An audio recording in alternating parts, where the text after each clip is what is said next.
Good morning, students. As you know that in the previous turn we have discussed some topics related to chapter combustion and flame.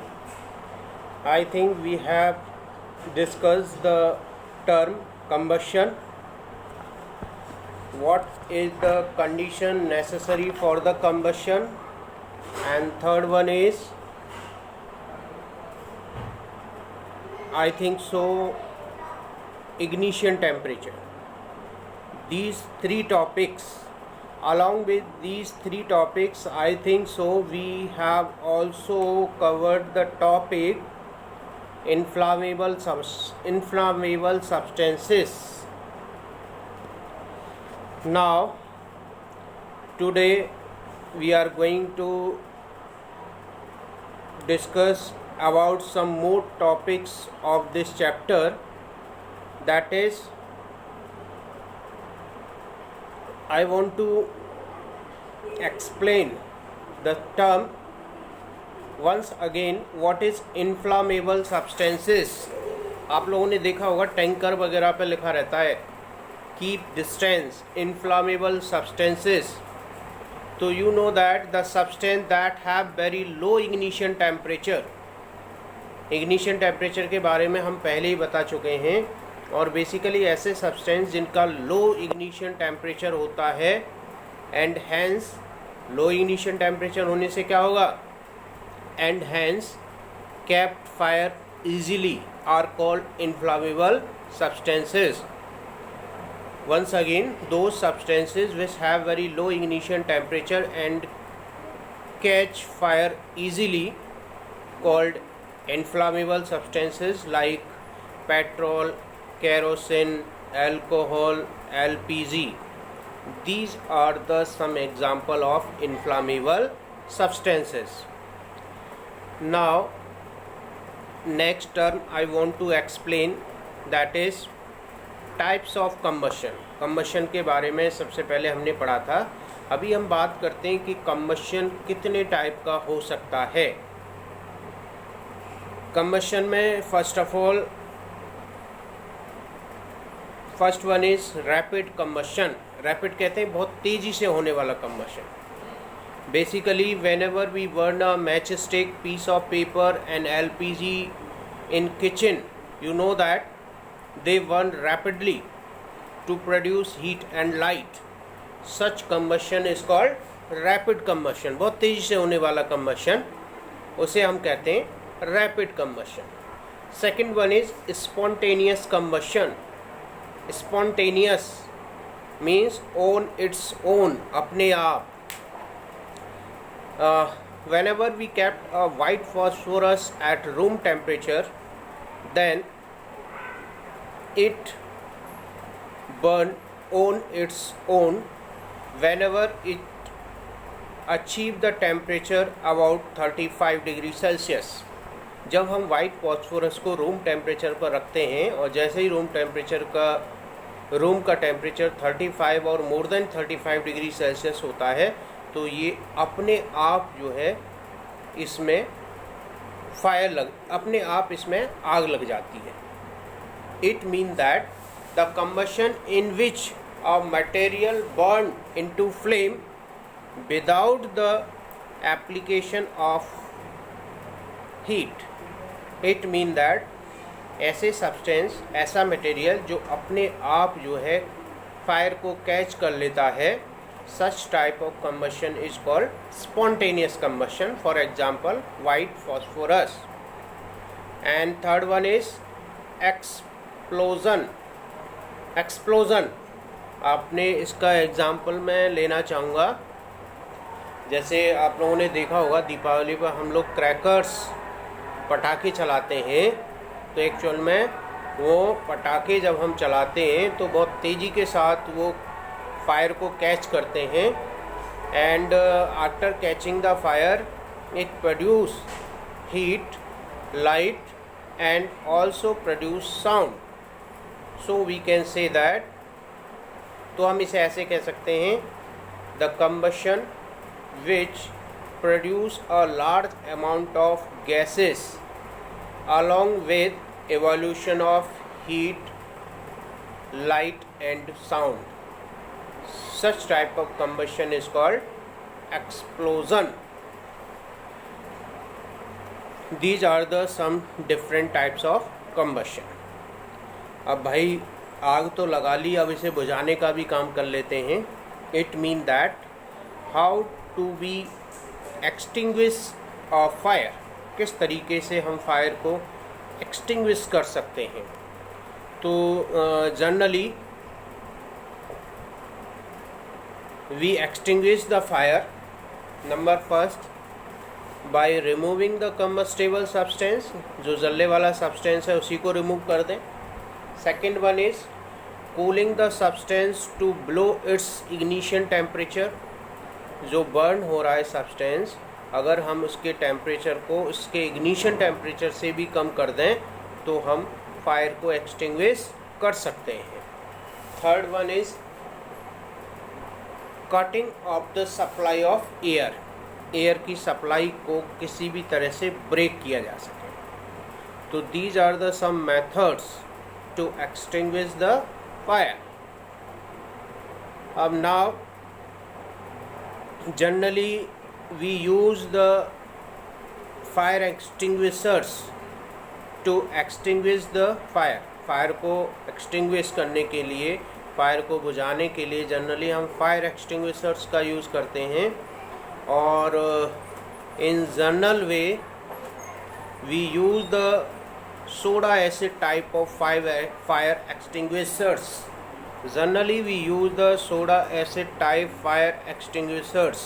Generally आप लोगों ने हमारे अपने विद्यालय में भी देखा होगा, और कोई भी जो गवर्नमेंट बिल्डिंग होती है आई थिंक सो, वहाँ पर भी इस टाइप के फायर एक्सटिंग्विशर्स आप लोगों को हैंग किए हुए देखने को मिल सकते हैं. बेसिकली जो ये soda acid type of fire extinguishers होता है, उसके बेसिकली 3 पार्ट्स होते हैं. एक कंटेनर होता है जिसमें जनरली सोडियम कार्बोनेट या सोडियम बाइकार्बोनेट का सॉल्यूशन भरा रहता है. उसके ऊपर एक कह सकते हैं बॉटल होती है, उस बॉटल में एसिड भरा रहता है और एक नोब रहती है. जैसे ही हम नोब को प्रेस करते हैं तो जो एसिड है वो उस कंटेनर में प्रेजेंट सोडियम कार्बोनेट और सोडियम बाइकार्बोनेट से रिएक्ट करके कार्बन डाइऑक्साइड प्रोड्यूस करता है. और this carbon dioxide gas is help to extinguish the fire. Is that clear? चलिए अब इसके डायग्राम को भी बनाना है आपको. Soda acid type of fire extinguishers के डायग्राम को भी बनाना है. And last topic of this chapter is flame. Generally you all aware about the flame. Whenever we burn a candle, you know that whenever we burn a candle then it produce a flame. Basically what type of fuel substance burn with flame or without flame? So generally the substance that vaporize on heating, it burn with a flame. Generally ऐसे substance जो heat करने पर vaporise होते हैं, पहले vapour में convert होते हैं देन बर्न, तो इस टाइप के substance generally with flame burn होते हैं, फ्लेम के साथ में बर्न होते हैं. और that do not vaporise, that does not produce the flame.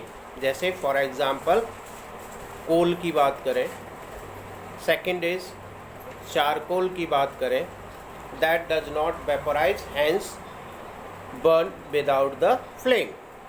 तो फ्लेम प्रोड्यूस करने के लिए जो एसेंशियल कंडीशन मैंने आपको बताई है कि इस टाइप के फ्यूल जो बर्न करने पर वेपराइज होते हैं वो फ्लेम के साथ बर्न करते हैं. चलिए अब फ्लेम की स्ट्रक्चर के बारे में बात कर लेते हैं. You know that whenever we burn the flame whenever we burn the candle then it produce a flame, and this flame have the 3 zone: inner zone, middle zone and outer zone. And the color of these 3 zone are also different. The outer zone is blue in color, middle zone produce a yellow flame, while the while the inner zone produce a black color. The outer zone produce a blue flame because here the complete combustion takes place due to presence of sufficient supply of oxygen. That's why the outer zone is also called a hottest zone. The middle zone is yellow in color. Here the partial combustion takes place.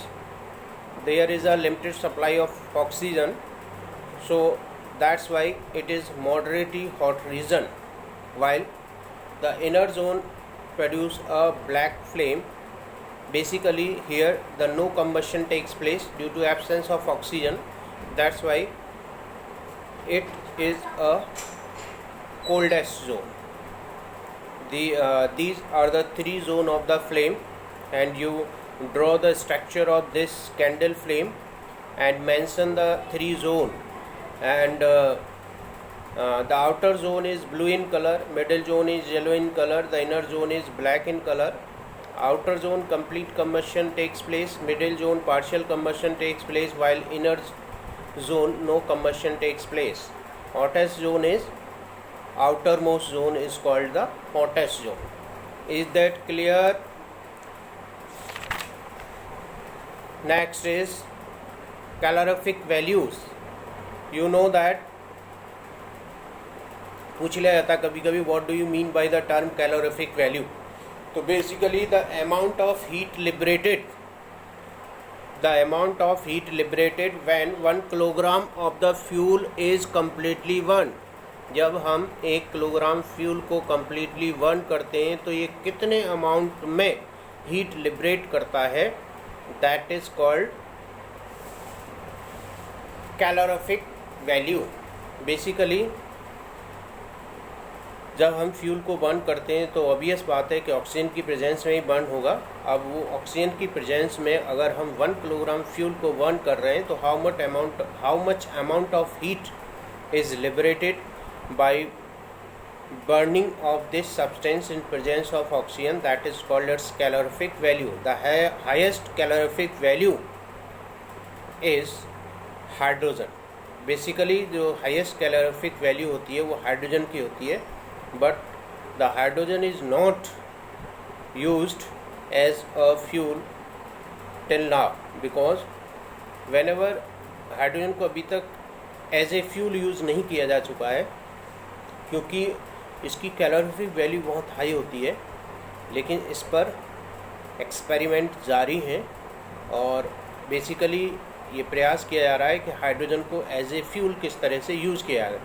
अभी क्या होता है, जैसे ही hydrogen डाल के हम engine को run कराते हैं तो एक साथ से एक्सप्लोजन विस्फोट हो जाता है क्योंकि इसकी कैलोरिफिक वैल्यू बहुत हाई ज़्यादा होती है. ऐसा ही unit of calorific value is joule per KG, और इसे हम किलो जूल पर केजी में भी मेज़र कर सकते हैं. कॉमनली हम kilo joule per KG use करते हैं और ऐसा यूनिट होती है joule per KG.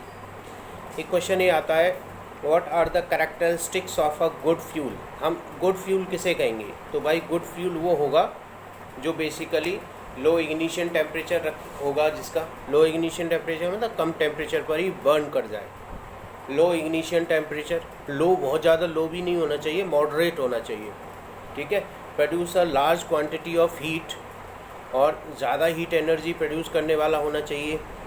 It mean that it should have the high calorific value. तीसरा moderate rate of combustion.